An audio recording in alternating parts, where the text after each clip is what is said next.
Hi guys, Arthur here from Homeowner DIY. Guys, this is your quick tip of the week. While I was gone, somebody took it upon themselves to, finish my work. So what you see here is somebody sanded down to the tape. So this is the tape that was embedded. This is it here.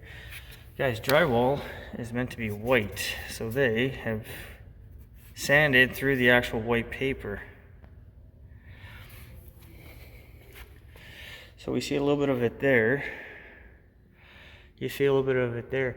But this is everything I did here, where you don't see any brown. But guys, this is what we call sanding down to the tape. The tape has now been exposed. I never finished this, and somebody came by and had to mangle up my work. So it's been sanded down to the tape here. This now all has to be floated out. I mean, this has been completely destroyed. I was gone for a week because I couldn't be here to do this, but guys, the takeaway from this is if you sand down to yellow like you see here, that means you sanded down to the tape.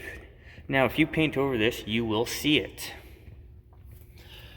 So a tiny bit like this, you could just float it out with mud, but now, my cute little box here, this all needs to get fixed. When it comes to sanding, go light, go diligently. I believe this was some type of power sander. I don't know for sure, but it is what it is. Guys, if you sand down to the tape, you're gonna have to go back and fix it. Otherwise, if you paint it, you will see it. Guys, that's your quick tip of the week.